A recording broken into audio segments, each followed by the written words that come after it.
안녕하세요, QM 벤츠입니다. 자, 오늘 또 마더보드로 여러분들한테 소개해 드리려고 이렇게 또 찾아왔는데요.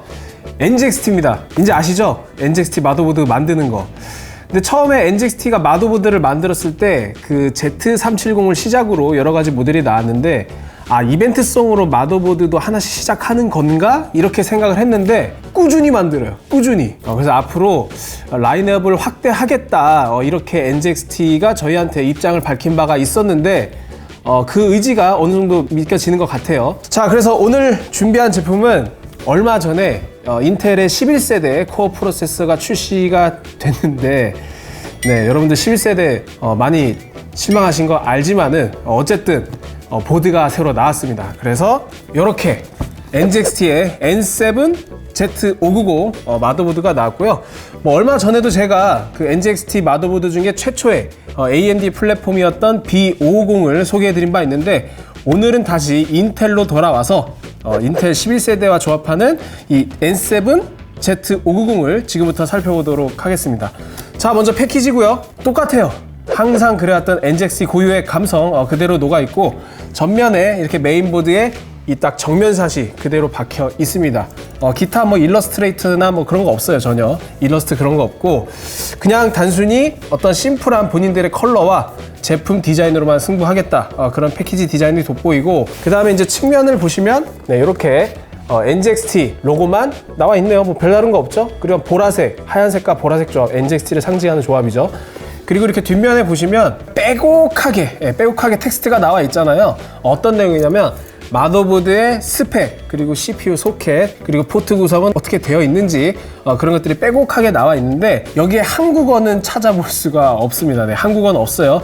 근데 여기에는 없지만 측면에는 있습니다. 어디에 있냐면 여기에 한국어로 간편하게 안내 문구가 있습니다. 구체적인 사양을 모두 한국어로 번역돼서 포함시킨 건 아니지만 이렇게 간단하게라도 한국어를 넣은 점은 칭찬하고 싶네요. 자, 그러면 이제 패키지를 열어서 액세서리 그리고 구성품 바로 확인해 보도록 하겠습니다.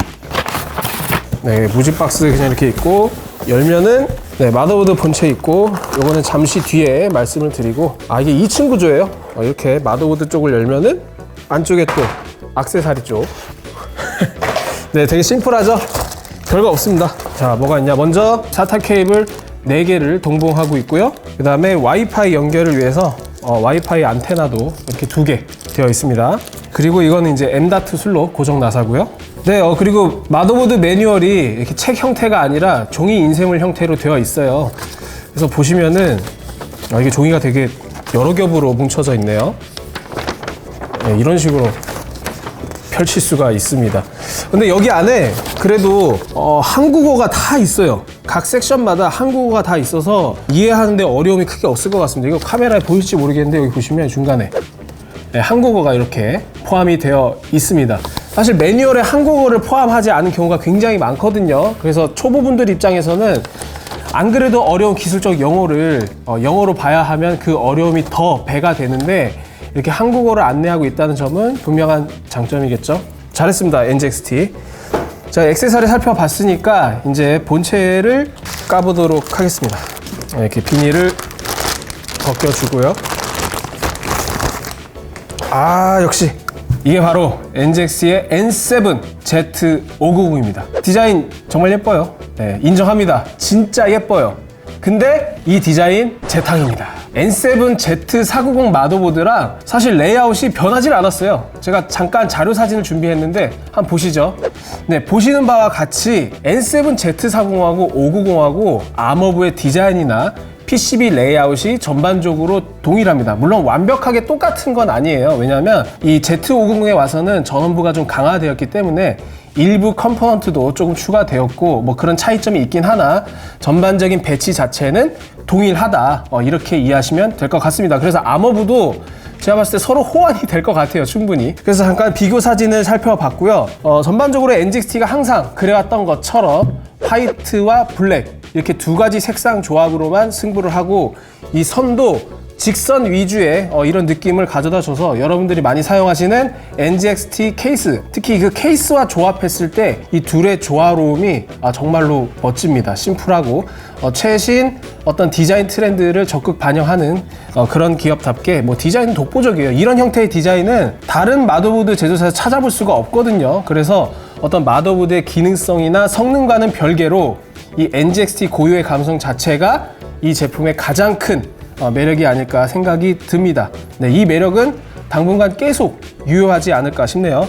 자, 그래서 폼팩터는 ATX 폼팩터로 되어 있고요. 그리고 전반적인 특징을 보면은 사실 뭐 크게 특별한 건 없으나 여기 보시면 M.2 슬롯 커버가 이렇게 2개 마련이 되어 있고요. 근데 제가 이 M.2 슬롯에 대해서는 할 말이 많은데 이거 잠시 뒤에 할게요. 좀 더 살펴보고. 그리고 이제 또 뭐가 있을까요? CPU 보조 전원 단자는 8핀 플러스 4핀 이렇게 제공이 되고 있고요. 그 다음에 490과 비교해서 조금 좋아진 점이라면 여기 PCI 익스프레스 슬롯부 있잖아요. 여기에 실딩 처리가 돼 있습니다. 왜냐하면 490 때는 실딩 처리가 없었거든요. 그래서 실딩 처리를 조금 추가했다는 점. 그 다음에 가장 아래쪽에 온보드 스위치가 있습니다.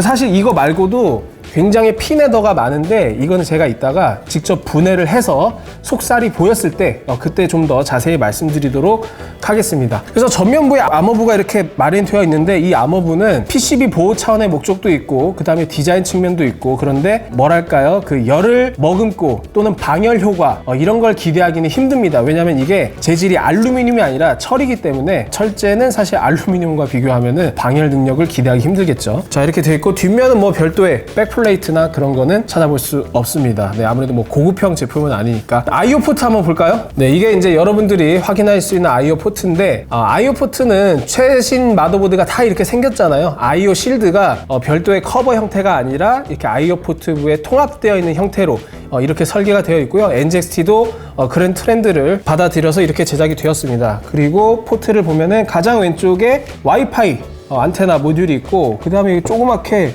CMOS 클리어 버튼인데 이거 에라예요. 왜냐면 AMD B550N7 마더보드는 이 CMOS 클리어 버튼이 좀 큼직하게 네모나게 돼가지고 손가락으로 누를 수 있게 되어 있거든요. 근데 이거는 구멍이 뚫려 있고 안에 조그만 스위치가 있어서 이거 손가락 안 들어갑니다. 이거 누르려면은 젓가락 아니면은 뭐 별도의 도구를 써서 이거를 눌러야 돼요. 이거 굉장히 불편합니다. 이거 AMD 때는 잘했는데 왜 이거를 이렇게 썼는지 모르겠네요. 단점. 자, 다음에는 HDMI 출력 포트가 있네요. 이거는 뭐 내장 그래픽 사용하실 때 사용하는 포트고, 그 다음에 오른쪽에 USB 2.0 포트 2개가 있고요. 그 다음에 여기 타입C 포트가 있네요. 이 타입C가 대역폭이 USB 3.2 Gen2 by 2. 네, 20기가 bps 대역폭이죠. Z590은 Z490과 달리 칩세트 자체에서 USB 3.2 Gen2 by 2를 지원하기 때문에 타입C 포트도 마련을 해놨습니다. 그리고 그 위로는 타입 A가 있는데 이거는 3.2 Gen2고요. 그 다음에 오른쪽에 4개가 있네요. 이 4개는 USB 3.2 Gen1 타입 A 4개를 지원합니다. 그리고 오른쪽에는 다시 10기가 bps 3.2 Gen2 타입 A 2개, 그리고 그 위에는 랜을 지원하고요. 오른쪽에는 오디오 포트 이렇게 있습니다. USB가 버전이 너무 복잡해가지고 제가 이제 말씀드린 것만 해도 굉장히 지치네요. 네, 아무튼 좋은 점이라면은 Z490 때는 USB 포트가 상당히 부실했어요. IO 포트에. 그래서 AMD N7B550에 와서도 그 부분이 상당히 보강이 되었고, 이번에 N7 Z590에서도 USB 포트의 어떤 확장성이 굉장히 좋아졌다. 이 부분은 제가 개선점이라고 칭찬해 드리겠습니다. 네. IO 포트 살펴봤고, 자, 여기까지 살펴봤으면은 일단 가장 아머부를 포함한 외관은 전반적으로 살펴봤으니까 이번에는 제가 히트싱크를 분리하고 아머부를 분리해서 속살이 어떻게 생겼는지 그 부분을 조금 더 깊게 들어가 보도록 하겠습니다. 네, 이렇게 분해를 완료했고요.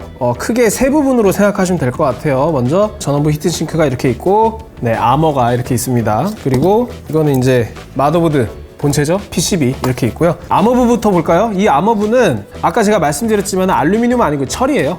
철이고 안쪽은 플라스틱. 네, 그래서 뭔가 구성상으로 고급스럽고 프리미엄적인 그런 느낌은 아닙니다. 아무래도 이 보드가 뭐 하이엔드급 그건 아니다 보니까 좀 싸구려 느낌이 좀 있어요. 안에 플라스틱으로 덧댄 거. 그리고 제가 무엇보다 정말 실망한 거, 이 슬롯 커버가 M.2 슬롯 커버가 여기가 있고 자, 제가 떼볼게요. 이렇게 하나 있고, 그다음에 아래쪽에 하나가 있거든요. 네, 이렇게 두 개가 이렇게 있는데, 자, 요게 M.2 슬롯 커버인데, 일단은 NGXT 마더보드 할 때 항상 단점으로 지적하고 있는 M.2 방열판을 기본 제공하지도 않거니와 이 커버의 체결 방식이 또 플라스틱 걸쇠예요, 또. 그러니까 이게 왜 제가 자꾸 단점으로 지적하냐면 이 플라스틱 걸쇠가 이거 보이시나? 양쪽이 다 플라스틱 걸쇠인데 이게 재질이 그렇게 두껍지가 않아요. 그래서 두껍지가 않아가지고 물론 M.2 슬롯 커버를 자주 탈거하지는 않겠지만은 실제로 사용할 때 힘을 잘못 주면은 여러분들 아실 거예요. 이런 걸쇠 부분 힘을 좀 세게 주면은 이 안쪽 그 모서리 쪽 그쪽이 이제 하얗게 뜨면서 내구성이 약해지면서 결국은 부러질 수 있거든요. 그래서 어떤 불안정성을 사용하는 사람들에게 별로 유쾌한 기분은 안겨주지 않기 때문에 이런 구성은 상당히 아쉽습니다. 제가 이거를 왜 더 단점으로 지적하고 싶냐면 과거에 Z490을 리뷰할 때 제가 그 부분을 단점으로 지적했고 그 다음에 나온 AMD N7B550 NGXT 마더보드는 그걸 개선을 했어요. 어떻게 개선했냐면 한쪽은 플라스틱 걸쇠로 조금 두꺼워가지고 플라스틱 걸쇠를 고정하고 또 한쪽은 자석식으로 처리를 했거든요. 그래서 한쪽에 있는 플라스틱 걸쇠가 별도의 어떤 압력이나 큰 부담을 느끼지 않게끔 그렇게 설계를 했지만 그 양쪽 다 플라스틱 걸쇠를 하면 어느 한쪽은 분명히 힘을 많이 받을 수밖에 없거든요. 그래서 내구성이 안 좋다, 이런 구성은 좋은 구성이 아니다, 이 부분을 꼭 짚고 넘어가고 싶습니다. 그래서 지금 슬롯 커버 두 개가 있는데 둘 다 똑같은 방식이에요. AMD에서 개선했던 것처럼 왜 자석을 채택하지 않았는지, 혹시 490을 그냥 아무 생각 없이 재탕하고 싶어서 이렇게 한 건지 의심이 드는데 제 의심이 아마 맞을 것 같아요. 네. 자, 그리고 히트싱크입니다. 네, 히트싱크. 히트싱크는 뭐 당연히 철로 만들면 안 되죠. 네, 철로 만들면 안 되고 이게 알루미늄이에요. 알루미늄이고 다만 이 히트싱크 겉부분에 있는 이 하얀색 장식 부분은 이거는 뭐 철로 만들어졌고요. 이건 철인데 안쪽은 당연히 방열 효과를 위해서 알루미늄으로 만들어졌고, 근데 여러분들 이제 이 서멀패드 뭔지 다 아시죠? 바깥쪽에 있는 것들은 이제 전원부 모스펫과 접촉하는 부분이고 안쪽에 있는 거는 상대적으로 높이가 높은 초크랑 맞닿는 부분입니다. 그래서 뭐 서멀패드 구성 일반적인 구성입니다. 근데 여기서 또 아쉬운 거는 뭐 별도의 히트 파이프가 들어간다거나 그런 구성은 없습니다. 그래서 히트 파이프가 없어서 당연히 히트 파이프를 포함하고 있는 그 히트싱크보다는 조금 성능이 안 좋게 나오겠지만, 근데 이거는 구성상의 단점이지 예를 들어서 실제로 CPU를 오버하거나 플로드를 걸었을 때 전원부 발열 수준이 그렇게 높지 않게 나온다면 뭐 결과적으로 괜찮은 구성이라고 할 수 있어요. 다만 구성상의 아쉬움은 있다. 이 부분을 말씀드리고 싶고요. 자, 다음은 이제 PCB네요. 아까 말씀드린 이제 실딩 처리 조금 더 명확하게 확인할 수 있고, 그 다음에 이제 핀 헤더를 봐야 되는데 상단에 NGXT RGB 연동을 위한 핀 헤더가 두 개가 있습니다. 요새 RGB 연동 굉장히 중요하죠. 그래서 이 보드를 사용하시는 분들은 NGXT 제품과 연동하실 때 NGXT 전용 RGB 헤더가 두 개나 있으니까 조합해서 사용하실 때 굉장히 좋을 것 같고요. 그 다음에 이제 아래쪽을 봐야 되는데 아래쪽에는 파워랑 리셋 버튼, 온보드 스위치 있고 온보드 스위치를 누르는 감촉이 예를 들면 고가의 마더보드에 달하는 그런 느낌보다는 살짝 약하지만 뭐 기능상으로는 전혀 문제 없습니다. 그리고 이런 온보드 스위치도 되게 조그맣게 이만한 실눈깔만한 동그라미 버튼으로 떼우는 그런 마더보드도 있거든요.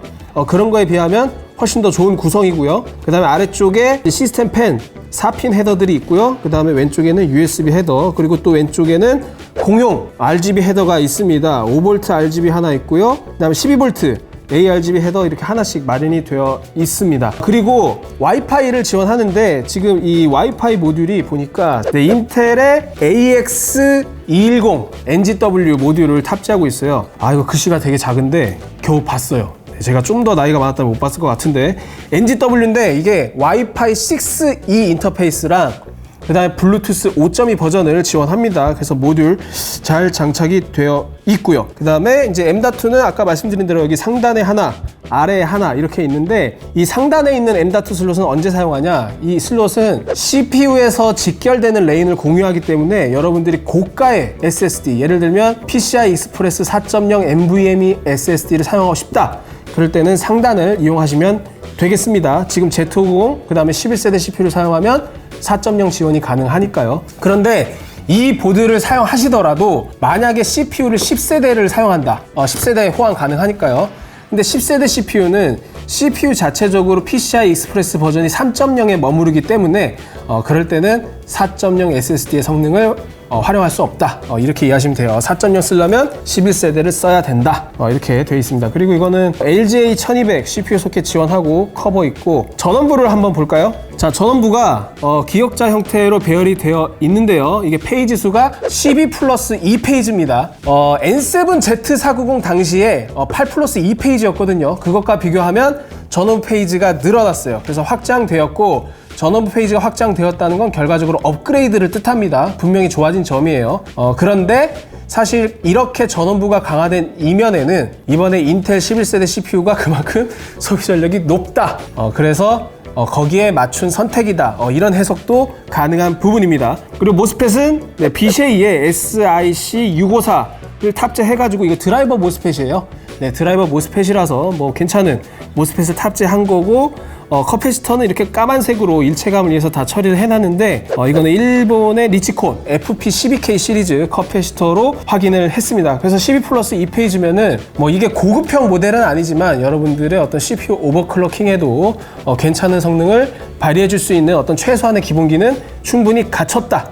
저는 이렇게 이해하겠습니다. 자, 이렇게 PCB 레이아웃까지 모두 살펴봤으니까 저희 K사존에서 11세대 CPU 즉 i9 11900K를 탑재를 해서 코어 부스트 클록 양상은 어떤지, 그리고 오버클럭까지 했을 때 이 후면에 전원부 온도는 어떻게 나타나는지 직접 측정을 했으니까 결과 보시면서 말씀하겠습니다. 네, 내부 테스트 결과를 살펴보기 전에 테스트를 진행했던 시스템 한번 살펴볼까요? 먼저 CPU는 인텔 코어 i9의 11900K 기본과 5.0기가 오버를 모두 진행했고요. 다음 CPU 쿨러는 동사의 NZXT 크라켄 Z64을 탑재했습니다. 그리고 메모리는 삼성의 DDR4 3200MHz 8기가 2개를 했고요. 그 다음에 파워 서플라이 NZXT의 C750 80 플러스 골드 풀 모듈러 제품으로 생각하시면 되겠습니다. 자, 먼저 첫 번째로 NZXT의 N7Z50을 탑재했을 때 게임 그리고 블렌더 렌더링을 하면 부스트 클록이 어떻게 나타나나 살펴보도록 하죠. 자, 첫 번째입니다. 먼저 게임 구동 시에는 기본 상태에서 약 4.8기가까지는 약간 안 되네요. 평균 클록이 4788.6MHz, 즉 4.8기가인데 사실 게임을 구동할 때는 게임이 CPU 자원을 그렇게 높게 활용하지 않기 때문에 준수한 클럭을 보여주고 있습니다. 그리고 5기가로 수동 오버했을 때는 5기가로 쭉 유지가 되고요.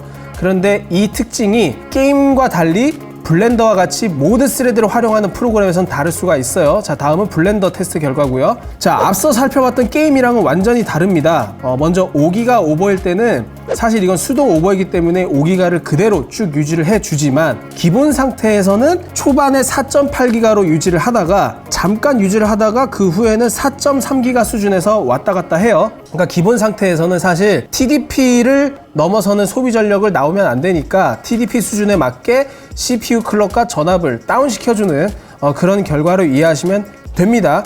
사실 인텔의 어떤 기본 정책에 있어서도 파워 리밋 레벨 1, 파워 리밋 레벨 2 이렇게 구분을 하고 있는데 롱 듀레이션, 즉 장시간에 걸친 이 부하는 PL1으로 규정을 해가지고 TDP에 맞게끔 이렇게 조정을 하지만 단시간은 PL2 레벨로 작동을 해서 순간적으로는 높은 소비 전력을 허용한다.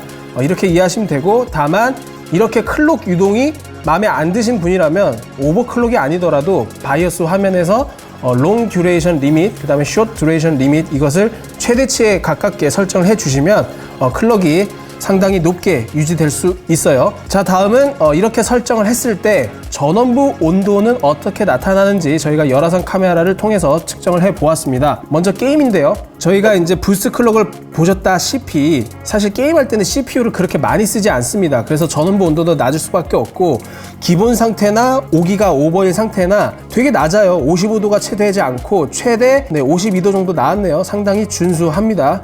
하지만 진짜 전원부 온도의 어떤 발열 능력을 확인해 보려면 모든 스레드를 다 활용하는 블렌더 렌더링을 확인해 봐야겠죠. 자, 다음은 블렌더 렌더링 시 전원부 온도인데요. 먼저 기본 상태에서도 52도밖에 안 나와요. 블렌더인데 왜냐? 말씀드렸다시피 장기간 부하를 걸었을 때는 TDP에 맞춰서 클럭과 전압을 다운시키기 때문에 애초에 CPU의 소비 전력이 높지 않은 상태입니다. 그래서 수동으로 5.0GHz로 오버했을 때를 봐야 되는데 온도 차이가 굉장히 심하죠. 게임 때와 달리 5기가를 오버했을 때는 최고 75도, 약 75도까지 전원부 온도가 올라갑니다. 그래서 이 75도라는 온도가 굉장히 하이엔드 모델에 비해서는 당연히 높은 온도이지만 일반적으로 여러분들이 사용하실 때 5기가 정도 오버로도 충분히 실사용이 가능한 그런 수준으로 받아들이시면 좋겠네요. 전원부 발열 자체는 이 정도면 문제가 없습니다. 자, 이제 저희 테스트 결과도 살펴봤으니까 이번에는 직접 시스템을 조립해가지고 NGXT의 마더보드 과연 11세대 소비 전력이 높은 11900K 5기가 오버, 그걸 넘어서 5.1기가 오버도 가능한지 직접 바이오스 화면을 보면서 내용 이어가도록 하겠습니다. 네, 여러분 제가 시스템 조립을 마치고 지금 NGXT의 바이오스 화면에 진입을 했는데 이게 초기 바이오스 화면이거든요. 왼쪽 상단에 보시면 NGXT 바이오스 N7Z590 이렇게 딱 써져 있네요. 바이오스 구성 보면서 눈치채셨겠지만은 에즈락 OEM 제품이에요. 그래서 기본적인 에즈락 바이오스의 UI를 따르고 있다. 하지만 단순히 덮어 씌운 게 아니라 NGXT 하면 브랜드 컬러가 있잖아요. 화이트와 보라색. 그래서 뭐 시계라든지 아니면 각종 단추에 보라색을 적용함으로써 키 컬러를 바이오스에 녹여냈다. 이걸 알 수 있네요. 그리고 전반적으로 깔끔하고 제가 이제 바이오스 화면 보면은 항상 확인하는 거긴 한데 개인적으로 바이오스 화면이 간혹 어떤 마더보드에서는 현재 주류를 이루고 있는 모니터가 16:9인데 4:3 이미지로 제작이 돼가지고 가로로 좀 퍼져 보이는 그런 바이오스가 있어요. 근데 NGXT의 N7Z590은 16:9 화면 비에 맞게 정확하게 이렇게 좀 출력이 됩니다. 이런 거 어떻게 할 수 있냐면 이런 동그라미 있잖아요. 이 동그라미가 정확한 원인지 그런 걸 보면은 16:9에 맞게 설계가 됐구나 이거 확인할 수 있거든요. 근데 보시면 정확한 원이에요. 이런 거 4:3으로 바이오스 만든 회사들은 원이 약간 퍼져 있어요. 양옆으로. 그런 거를 확인할 수 있습니다. 너무 예민했나? 아무튼 자, 어드밴스드 모드 가셔서 이제 오버를 할 텐데 기존에 저희가 테스트한 내부 테스트 자료는 수동으로 11900K를 5기가로 오버했을 때의 자료였잖아요. 그래서 직접 여기에서는 5기가가 아니라 5.1기가로 한번 오버를 해보겠습니다. CPU 컨피규레이션에 진입을 하셔서 CPU 레이시오를 올코어, 모든 코어를 통일한다. 그리고 배수를 51배수를 이렇게 넣을 거고요. 그 다음에 이제 전력 제한을 해제해야 되는데 사실 뭐 기존에 저희가 테스트를 해서 해제를 하긴 했으나 CPU 컨피규레이션 메뉴에 접근하시면 아래쪽에 롱 듀레이션 파워 리미트, 숏 듀레이션 파워 리미트 이렇게 나눠져 있잖아요. 그러니까 한마디로 장시간 전력 제한 레벨하고 단시간 전력 제한 레벨이 따로 있는데 기본값은 단시간은 파워 리밋이 좀 높고 장시간은 낮아요. 이 장시간을 기준으로 인텔이 CPU TDP를 발표하고요. 근데 오버를 할 때에는 장시간 부하를 줘도 높은 클럭으로 유지를 해야 되기 때문에 이걸 최대치로 풀어줘야 됩니다. 지금 4090으로가 나와 있는데 이거 사실 숫자를 외우기가 힘들잖아요. 그래서 여러분들 세팅하실 때는 그냥 9999 뭐 이렇게 입력하시면은 자동으로 맥시멈 값으로 이렇게 표시가 됩니다. 그래서 뭐 편하게 접근하신 분들은 이렇게 풀어 놓으셔도 상관없다. 이렇게 하시면 되고, 그 다음에 제가 이제 아까 51배수를 했는데 이제 CPU 전압을 또 올려야 되잖아요. CPU 전압을 한 1.38 정도로 적용을 해서 볼테지 컨피규레이션 들어가셔서 CPU 코어 볼테지를 1.38 정도로 적용을 하겠습니다. 그리고 로드라인 캘리브레이션이 중요한데 여기 두 번째 메뉴에 CPU 코어 캐시 로드라인 캘리브레이션 메뉴가 있잖아요. 여기로 마우스 커서를 갖다 대시면 오른쪽에 도움말이 나옵니다. 이 도움말이 뭐냐면 이 그래프가 왼쪽은 아이들 상태, 오른쪽은 CPU 로드 상태예요. 그래서 아이들에서 로드 상태로 전환할 때 CPU 전압이 인가된 전압을 그대로 유지하느냐 아니면은 많이 떨어지느냐, 전압 보정의 레벨을 결정하는 게 바로 로드라인 캘리브레이션이고, 에즈락 OEM 즉 NGXT 마더보드에서는 레벨 1이 로드 시의 전압이 가장 높은 것으로 이해하시면 되겠습니다. 원래 반도체 특성상 똑같은 전압을 인가해도 소비 전력 발열이 높아지면 전압은 하강될 수밖에 없거든요. 그래서 그런 반도체의 특성을 보조하기 위해서 대부분의 마더보드는 로드라인 캘리브레이션 메뉴가 있는 거예요. 그래서 해당 메뉴를 통해서 로드를 걸었을 때도 떨어지는 전압만큼 추가 전압을 인가해서 보정을 해준다. 이렇게 이해하시면 되겠습니다. 그리고 이제 5.1기가에 1.38V의 LLC 레벨 1을 적용해서 제대로 부하를 버티는지 확인해 보도록 하겠습니다. 사실 저희가 인텔 11세대 벤치마크 때에서도 말씀드린 내용이긴 한데, 물론 오버클럭 잠재력에 따라서 모두 다르겠지만 일반적으로 오버클럭 한계가 저희가 가진 샘플 기준으로는 5.1기가 정도가 한계였어요. 근데 뭐 오버가 사실 다 수율이 달라가지고 뭐라 말씀드리기 어렵지만은 5.2기가를 좀 해보려고 그렇게 노력했는데 5.2기가는 죽어도 안 됐습니다. 그래서 일반적인 오버로는 뭐 5기가나 또는 5.1기가 정도가 한계겠구나, 내부적으로는 결론을 내렸지만 뭐 더 잘 되는 CPU를 갖고 계신 분들도 계시겠죠. 자, 일단 부팅이 성공됐습니다. 부팅을 성공했고 제대로 5.1기가가 맞는지 CPU-Z를 실행해서 확인해 보도록 하죠. 5.1기가가 맞네요. 네, 5.1기가 맞아요. 인텔 코어 i9 11900KF, 그 다음에 5.1기가가 맞고, 그 다음에 이제 코어 전압이 1.485 막 이런 식으로 나오는데, 이거는 그 모니터링 오류입니다. 모니터링 오류. 그래서 실제 전압이 아니니까 이거는 혼동하시면 안 될 것 같고, 그 다음에 이제 하드웨어 인포 유틸리티를 띄워가지고 저희가 이제 로드를 걸었을 때 온도를 한번 살펴볼 텐데, 사실 온도뿐만 아니라 애초에 버티는 게 중요하잖아요. 그래서 버티는지 확인해 보도록 하겠습니다.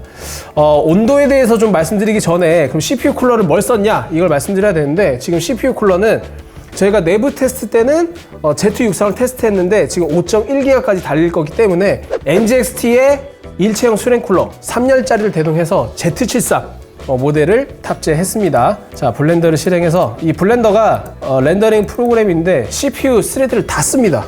그래서 부하 테스트에 굉장히 좋아요. 자, 일단 BMW 이미지를 이제 렌더링을 시작을 했는데 바로 쿨러가 세게 도네요. 부하량이 높으니까. 지금 시작했을 때 클록이 떨어지지 않고 5.1GHz를 잘 유지하고 있습니다. 지금 이 부분이 클록 상황이거든요. 잘 유지하고 있고, 온도는 지금 8개의 코어가 있는데 70도 때도 있지만 이제 80도를 넘기는 코어도 있네요. 결국 코어 맥스 온도는 현재 85도 정도를 기록하고 있습니다. 근데 아직 초기 구간이기 때문에 계속 장시간 로드를 지속했을 때는 코어 맥스 온도가 조금 더 높아질 수 있겠죠. 네, 초기에는 85도였지만 지금 86도로 바뀌었네요. 잠깐. 저희가 렌더링이 다 마쳤을 때 최종 온도도 한번 확인해 보도록 하겠습니다. 제발 렌더링 끝날 때까지 블루 스크린이 뜨지 않았으면 좋겠네요. 한번 기다려 보겠습니다.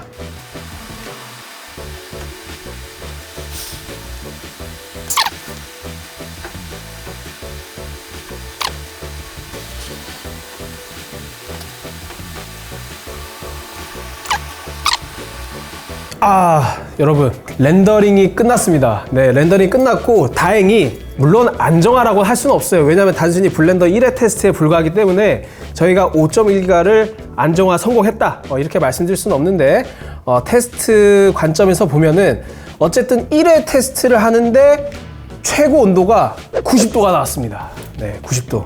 역시 11900K의 물론 오버클럭이긴 하지만 소비 전력은 정말 높다. 소비 전력이 높다 보니까 온도도 높게 나오네요. 그래서 어쨌든 NGXT N7 Z590으로도 뭐 5.1기가 오버하는 데는 뭐 별 문제가 없었다는 거, 그거는 확인할 수 있었고, 다만 온도를 봤을 때 지금 이 온도가 이 CPU 쿨러가 굉장히 좋은 거거든요. NGXT의 Z73. 그래서 굉장히 좋고, 또 현재 환경이 누드 시스템 환경이기 때문에 실제 케이스 안에 들어갔을 때는 플로드시 이거보다 온도가 높을 수가 있습니다. 그래서 저희가 가지고 있는 11세대 CPU 기준으로 봤을 때는 5.0, 5GHz가 적당하지 않을까, 그렇게 생각이 들고요. 사실 수동 오버를 하지 않아도 기본 클럭에서 단순히 전력 제한 레벨만 해제해도 현재 오버클럭 성능과 크게 차이는 나지 않기 때문에 과거에 비해서 오버클럭 하는 재미가 많이 떨어진 거는 정말 뭐 사실인 것 같습니다. 네, 아무튼 결론적으로 5.1기가 오버 성공했고, 1회 테스트 한해서 NGXT의 마더보드가 별다른 문제는 없었다. 이 정도로 마무리할 수 있겠네요. 네, 여러분 지금까지 NZXT의 N7 Z590을 이제 여러모로 살펴봤는데요. 뭐 아쉬운 것도 있고 조금 나아진 부분도 있고 그러네요. 먼저 일단 디자인. 원래 디자인이라는 거는 뭐 개인 취향 영역이고 정답이 없긴 하지만 성의라는 측면에서는 좀 성의 부족이 아닌가 그런 생각이 일단 듭니다. 왜냐면 N7 Z490에서 아머브 디자인이나 그런 것들이 사실상 같아요. 그래서 뭐 디자인적인 변화가 크지 않기 때문에 마이너스다. 근데 또 반대로 생각해보면 애초에 NZXT의 디자인 철학 자체가 조금 변화를 준다고 하더라도 크게 티가 안 나거든요. 원체 그 화이트와 블랙 조합 그리고 어떤 선의 사용을 굉장히 최소화시키면서 그런 심플함으로 승부를 하기 때문에 다른 제조사 대비해서는 어떤 그런 단점이 조금은 상쇄된 측면이 없지 않아 있습니다. 뭐 그거는 그렇게 넘어갈 수 있다고 쳐요. 근데 문제는 이렇게 아머브나 기본적인 설계를 똑같이 가다 보니까 M.2 슬롯 커버 걸쇠 부분 이 부분이 전작인 AMD의 N7B550 그러니까 NZXT 보드죠. NZXT의 N7B550 보드에서는 자석식으로 분명히 개선이 됐단 말이죠. 근데 이거는 Z490 때 사용하던 그런 플라스틱 걸쇠 양쪽을 동시에 또 가지고 있어가지고 이거를 재탕했다는 거는 정말 좀 실망스럽습니다. 이거 사용자 입장에서는 그 커버 탈거하는 부분에서 불만이 있을 수밖에 없어요. 그리고 항상 단점으로 지적되고 있는 그 M.2의 별도의 어떤 히트싱크를 제공하지 않고 일체감 있는 디자인을 완성하기 위해서는 조금 제한적인 부분이 있다. 이런 부분 좀 말씀드리고 싶고, 그렇다면 모든 게 Z40의 재탕이냐? 물론 그런 건 아닙니다. 기본적인 배치나 그런 것들은 비슷할지라도 전원부가 강화가 됐어요. 전원부가 12+2 페이지로 분명히 강화가 됐고, 또 결과적으로 오버클럭 상황에서도 11세대 CPU를 장착했을 때 발열 수준이 뭐 엄청나게 높거나 그러지 않았습니다. 70도대로 충분히 준수한 모습을 보여줬고요. 그리고 추가로 I/O 포트부의 USB 포트 개수가 정말 많이 늘어났다는 거, 그 외에도 뭐 PCI 실딩 처리 뭐 이런 부분 조금씩 개선됐고요. 그래서 전반적으로 그 보드의 기본기 자체가 개선이 된 점은 분명히 좋지만은 어떤 외형적인 부분, 아머, 그리고 설계, 금형 이런 부분에서 재탕을 하다 보니까 어떤 사용자 입장에서는 신선함이 좀 떨어지고 디자인적인 변화가 거의 없거든요. 그래서 그 부분이 상대적으로 아쉽게 느껴지는 그런 거였습니다. NZXT가 Z370 시작으로 다양한 모델들을 지금 계속해서 출시를 하고 있는데 초기에는 라인업이 굉장히 빈약했어요. 그런데 새로운 CPU 그리고 새로운 칩세트가 출시될 때마다 꾸준히 내놓는 걸 보고 사실 조금 놀랐어요. 정말로 본격적으로 하려나 보구나. 그래서 앞으로 조금 더 화끈하게 개선이 돼가지고 사용자들의 취향에 맞는 그런 제품을 만나봤으면 좋겠고, 뭐 재탕하는 건 좋습니다. 재탕하는 건 좋은데 조금 더 개선이 된 부분은 그것을 반영해서 내놓았으면 더 좋지 않을까, NZXT한테 강력하게 권유를 드리는 바입니다. 네, 이상 QM 벤치였고요. 여러분들 오늘 살펴본 NZXT의 N7 Z590 곧 국내에서도 만나볼 수 있을 것 같으니까, 근데 구체적인 가격 정보를 제가 모릅니다. 이 부분 정말 죄송한데 좋은 가격을 기대하면서 저는 또 다른 제품으로 찾아오도록 하겠습니다. 이상 QM 벤치였습니다. 감사합니다. 안녕.